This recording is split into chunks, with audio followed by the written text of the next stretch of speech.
Hey, what's up, Facebook?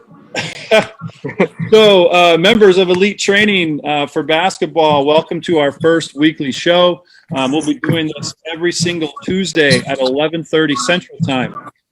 We are currently in Austin, Texas.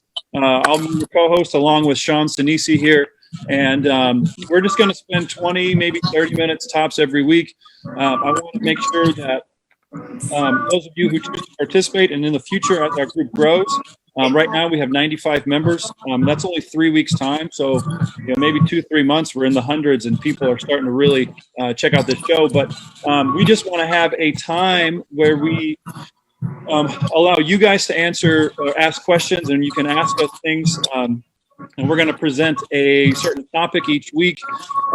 This week we're going to be pretty broad. But for those of you who are, want to know a little bit more about me, my name is Phil Gephardt. I started this group.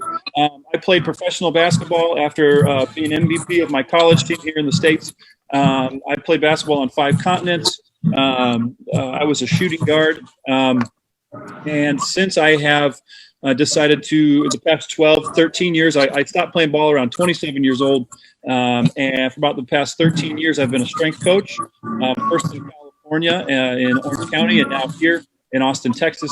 And I really love working with basketball players. I really love working with athletes. But because of my basketball background, I love working with basketball players. I've had great success in helping players increase their vertical jump, get bigger and stronger, get faster, more agile, more quick. And so that's just kind of a quick rundown of who I am. Sean Sinisi is my co-host today. He works here at my training facility in Austin, Texas. And Sean, do you want to give us a quick little rundown of who you are? Quick rundown. What's up, guys? My name is Sean Sinisi. I'm a certified strength and conditioning specialist. I got my bachelor's and my master's degree in kinesiology with a focus in strength and conditioning. USA weightlifting certified coach. My background is mostly football, athletic development as well. Do a lot of speed, strength, power training. Do a lot of hypertrophy training. And then my big passion is getting back from injury and making sure you're strong to stay resilient against injury. My history, I played football growing up, played 8 years. I played soccer, baseball, currently play men's rugby in a men's league. So about that competitive environment. I love it. I love it. And Sean and I get along really well. Like he's talking about, he's training athletes, really his passion. He was a entire athletic department head strength coach back in Orange County. So he knows how to work with athletes. You've worked with UFC fighters, right? You've worked with NFL players. So I was the professional rugby. So I was the director of strength and conditioning for a facility down in Anaheim. I trained NFL preseason, offseason, and combine training down there. I was their director, which linked me up with a pro UFC fighter that I trained, helped win him a interim title belt. And then after that, I ran the football training program and the high school training program down at Laguna Beach High School out in Orange County. So I forgot about those. Thanks, Phil. Yeah, you got it. My background is mostly football, athletic development as well. Do a lot of speed, strength, power. Ran the football training program and the high school training program down. You getting that feedback? Orange County. So I was just hearing myself talk. That was weird. Sorry. Yeah, I'm still trying to figure out. So we're on Zoom, but we're zooming through Facebook, and so got it. I wanted to see if I could see who's in on Facebook, and it looks like I won't be able to. But anyway, so how to optimize your performance on the basketball court? Again, we got about 15 to 20 minutes, so let's get right into the topic.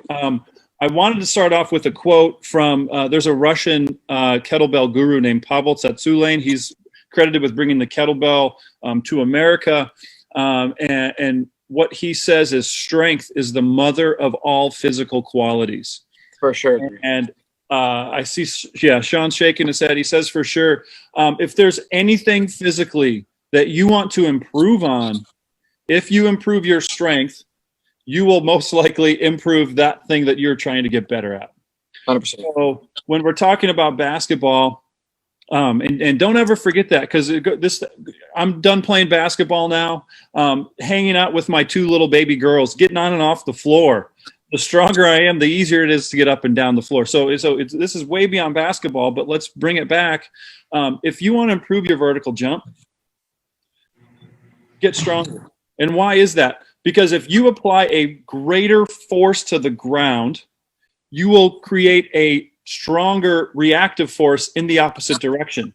So in this case, if we're applying a force to the ground to jump as high as possible, whether it's for a rebound, a block shot, you're shooting a jumper over somebody, getting up to the rim, if you can apply a greater force, and force is mass times acceleration. So if you can apply a greater force to the ground, you'll be able to jump higher. And that leads us to rate of force development. And Sean, I'm going to pick your brain here a second. Yeah, definitely. So we have that force now. We can apply a greater force to the ground, but we have to be able to apply it in a quick fashion, in a quick rate. So the rate of force development, so it's not just strength, it's now application of strength and taking that strength that we've acquired throughout the off season, and then creating speed on top of that strength. So sure. Sean, rate of force development, what comes to mind when you think of that term? What comes to mind when we're talking about strength being the mother of all physical qualities? So when I think of rate of force development, I'm thinking of speed at which muscles can contract, right? And so when we think of rate of force development, we have to consider that timing in sports is much different than timing in the gym. We know that a sprint start, a vertical jump, some of these most explosive actions happen in fractions of a second. When you think of traditional strength training, you think of, grinding out a deadlift that might take 3 or 4 seconds, or grinding out a squat or a press or whatever you're doing. A lot of these high strength characteristics might not necessarily translate when we're talking about rate of force development, because I know that I need 0.2 seconds to get off the ground. That's as fast as that movement takes. I don't have the time required to generate my max force. And so when we're thinking about athletic development, when it comes to strength, I want to get as much force as fast as possible to have that available during the speed of the movement. Because we know that if I can deadlift 500 pounds, but it takes me 3 seconds to reach that 500-pound deadlift, that strength is going to be useless on the court because I need 0.2 seconds to get up in the air. So when we're talking about rate of force development, it's how quickly can you generate max force, not necessarily strictly how much force can you generate. So there's always a time component. There's always a intent from the central nervous system. There's a want to move fast component when we're thinking about lifting for strength for sport. And so you have your force maximum, and then you have your usable strength speed force. And so we're trying to find how much strength will translate. And then again, you thinking strength, I'm thinking weights, but there's also different qualities of strength. We have different speed strength, strength speed, absolute strength. So there's different qualities of strength along that force velocity curve. I don't know if we'll get into the force velocity curve too much today, but there's a lot to think about when we're translating strength to sports. Yeah. Yeah. And you brought up a good point talking about, a 500-pound deadlift and taking, X amount of seconds. And it's one of my key points in training athletes, and that especially basketball players, is a lot of basketball players, we're behind in terms of, you always refer to the American football players as being really on top of the weight training game in terms of athletes. And most of them can move a heck of a lot of weight. They're all on average bigger than basketball players in terms of mass, and yet they can typically run faster and they have really explosive vertical jumps. So how is that possible? And one of the explanations that I like to give basketball players is obviously when we jump, so there's different muscle fiber types, type 1, type 2A, type 2B, type 2X. And so we're using mostly those type 2 fibers when we're jumping as hard and explosive as we can. Think of those type 2 fibers as fast twitch. And there's 2 ways that we can recruit fast twitch muscle fibers. It's either moving fast, it's right there in the name, or it's moving heavy.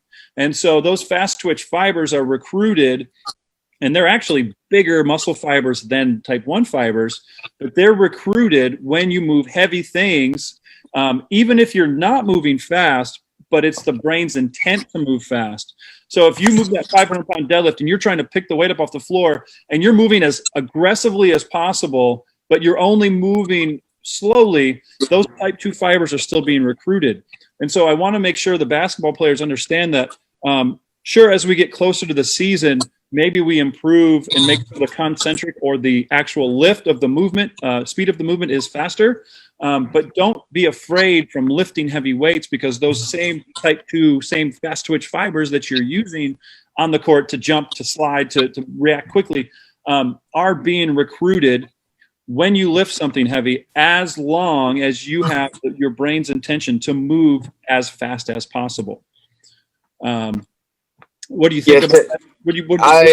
I fully 100% agree. I think we're talking about motor unit recruitment, right? A motor unit is the muscle fiber and the nerve from the brain that innervates it, right? And so we want to recruit as much muscle as possible for the bigger, stronger movements. Right. And the only way to recruit max motor units is, like Phil said, either extremely fast movements or extremely heavy movements. And those are the only two ways to get all of those type 2 fibers. There's something as strength conditioning coaches we talk about, which is Hinneman was a scientist, and he's got his principle of motor unit recruitment. And the theory states you recruit your smaller motor units first, your small, like type 1 or like lower threshold, lighter weights, and you work along this continuum of motor unit recruitment. At the top of that continuum is heavy weight and fast weight. And so it's imperative, if we're doing fast motions and we're trying to jump and be explosive, that we're mimicking those movement qualities in the weight room, either with heavy weight to train my force, and then also high speed to train the velocity. And so when we put those together, we can maximize our athleticism along the strength and power side, as well as the speed velocity side. Yeah, I like that. I want to transition a little bit. So with my education, learning under Charles Poliquin, other strength coaches, I really like to adhere to what's called structural balance. Now, when I use the word and the term structural balance, people think I'm talking about being able to balance on one foot and not fall over and things. But the reality is, what structural balance is the optimal strength ratios at each joint. So let's talk about the knee, for example. You have the quad that straightens the knee, and you have the hamstring that bends the knee, okay? So flexion and extension. If the ratios there are off, we will say that you are out of structural balance. Your structure is imbalanced, and we need to create balance. And why that's important when we're talking about strength, because and that also goes structural balance. We talk about it with upper body too. We'll get to that in a second. But when you are weak at a specific muscle, a muscle at a specific joint. So let's say the hamstrings are relatively weak in relation to the quadriceps. What happens is the nervous system will shut down range of motion. It will decrease mobility. And what happens, and why does it decrease mobility? Because decreasing mobility increases stability. So your nervous system is creating stability at a joint where it is lacking stability because there is a weakness. You are not strong in a position. So it's basically protecting your joints from injury. So one way that we unlock mobility. So a lot of people have, some people use the term inflexible. I know a lot of people in this group don't speak English as a first language. When I say mobility, I'm talking about the ability of a joint to work through a full range of motion and back. Actively, right? Actively, correct. So strength is required to create balance at the joints to then open up your body's ability and your nervous system, your brain's ability to turn on and recruit more muscle fibers. With the upper body structural balance, we use the strength ratios in terms of the different lifts. So, for example, your chest press, your dip, your overhead press, they should be a certain percentage of each other. And when they are imbalanced, then you will have decreases in performance. You will have decreases in mobility. And so that's a big way that we help athletes here is to not only improve their strength, but improve their strength where they need it so that it reduces injury and then it improves performance. And Sean, I know you were just talking the other day with your lifting, you're going through certain things and there's portions of lifts that you don't quite need. And you're working on the imbalance the other way to bring up the weakness in the certain lift. Can you talk about that? Yeah, absolutely. So to Phil's point, he's talking about structural balance, and we're kind of going with that barrel analogy. So the bottom of the barrel is the stuff that you don't necessarily need. Say you have really, really strong legs and you can jump really high. Or I'm sorry, say you have really strong legs, you can deadlift, say a few 100 pounds. You might not have the vertical jump side of things. You might not be really strong, but might not have the vertical jump that correlates with that. And so we would say, okay, your legs are plenty strong. We need to focus more on the power and the velocity side of your vertical jump. So we might say, okay, let's back off the weight and the heavy lifts. Let's work on the explosive lifts, the lighter work, to build the power and the speed side of things. Additionally to that, he mentioned I do a lot of Olympic weightlifting, and the percentage of your clean, say your clean and jerk, should be a percentage of your back squat.